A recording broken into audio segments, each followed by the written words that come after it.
Good morning. This is about last night's news, which was Tuesday the 13th. And there's really not that much to report, except what I did last night was have a glance at a number of news channels at the same time, just to see what everybody was talking about. So, BBC headline, rail fares going up again. Okay. No shock there.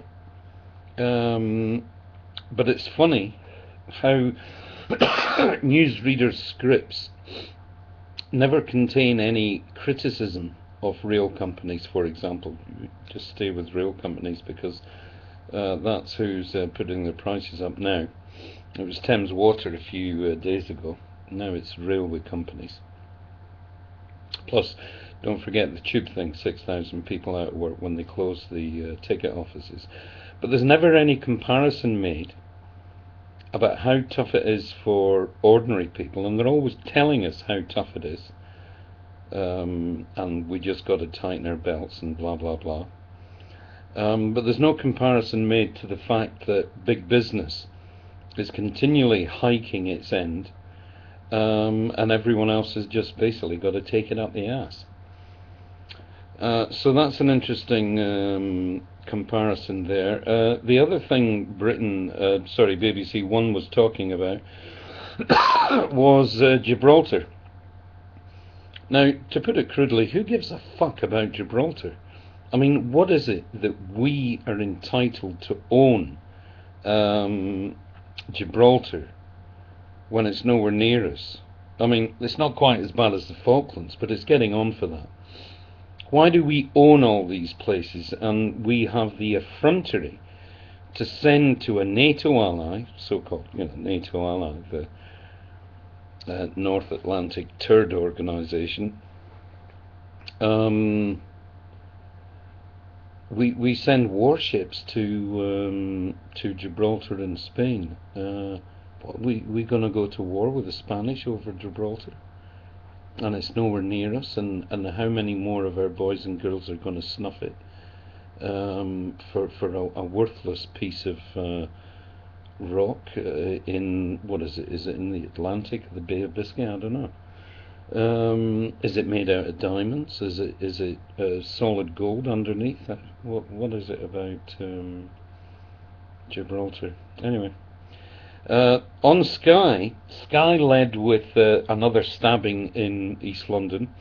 But again, it's interesting, I always think it's interesting to note that although Sky report on this terrible stabbing and blah blah blah and gang culture and all that, we've just we've just recently been treated to statistics telling us that how wonderful the police are, because even although their budget's been hammered, crime is down right across the board. And in that respect, no one then asked the question, well, if crime's down on a reduced budget, why weren't they doing even better before on an inflated budget? Nobody asked these questions. Why not? I don't know. RT, the Russian television channel, they led with a big story, an international story.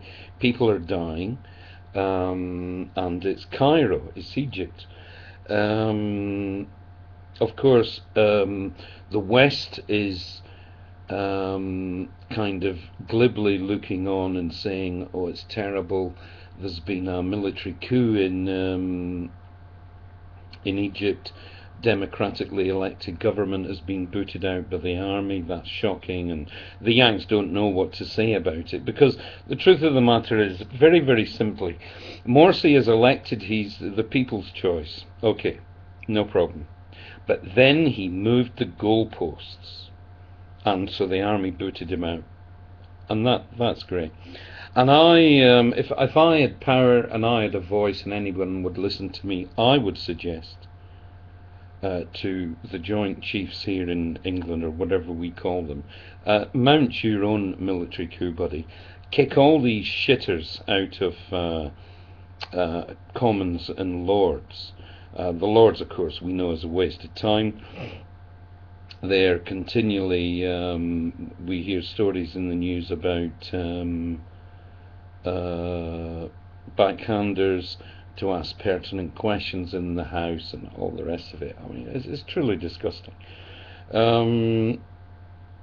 But that's what we need here. We need a coup here. Military law, martial law. Put the army on the street. And let's put out all the shitters from, as I say, the two houses.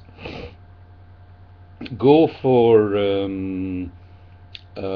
cleaning up the drug industry, and that can be done by rounding up all the shotters and smackheads who hang around, it seems, for some strange reason, BP filling stations.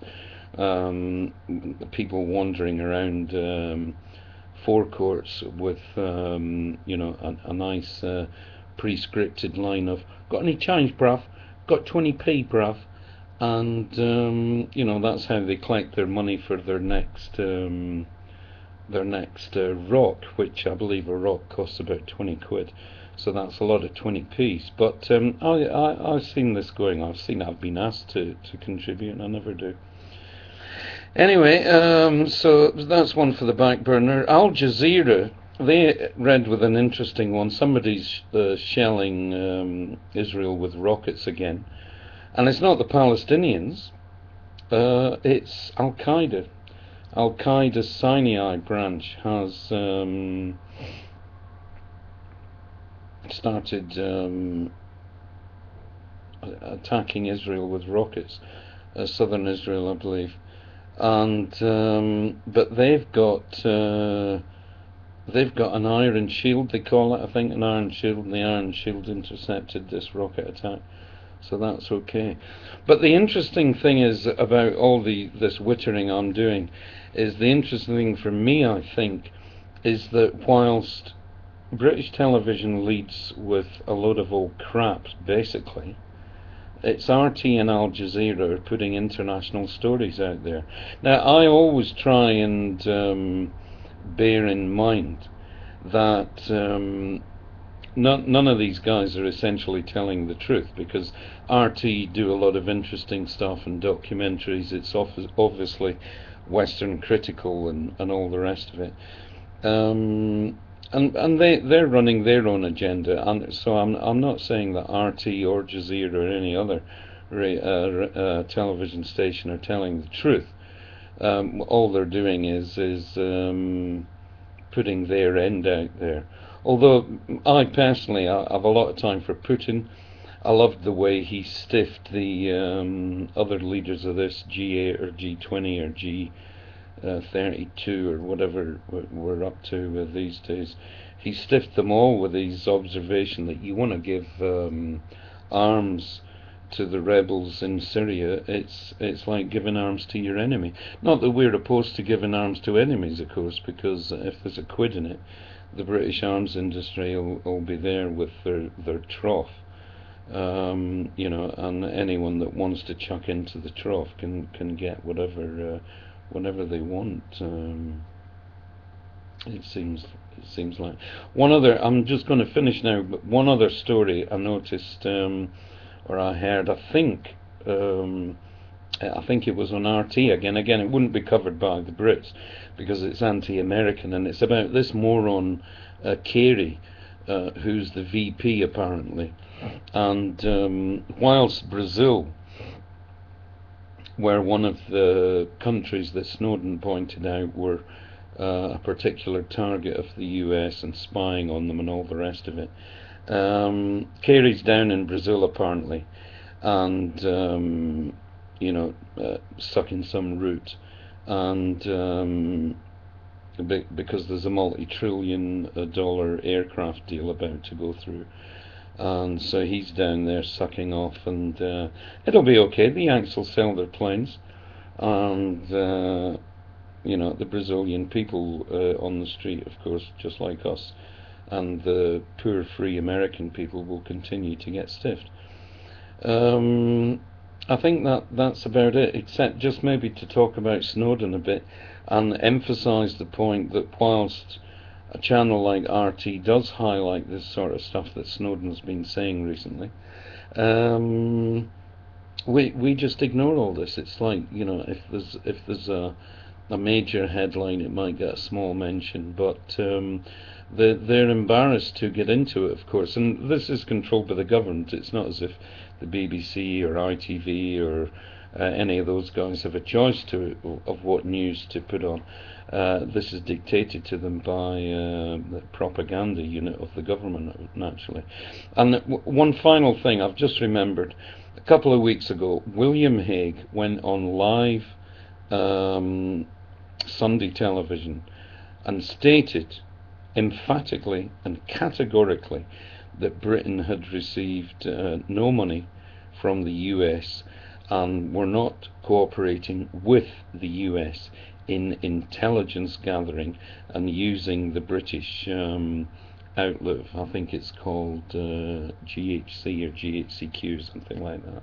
And he made that statement absolutely categorically. And a couple of days later, RT released a story to the effect that Snowden had said that GHC or GHQ, whatever they're called, they were all in the loop. The Yanks were paying, and there was intelligence gathering and intelligence sharing. The fact that this government knows what kind of crap I had this morning, what it smelt like, tasted like, looked like, what I'd eaten yesterday. Did I have any weed? Did I smoke any fags? Did I drink any booze? The fact that they know all this doesn't worry me one whit. But do not under any circumstances be persuaded that our government love us and they're just leaving us alone to get on with it, and we can do what we like because we live in a free country, because we don't. Magna Carta is dead. Long live Magna Carta.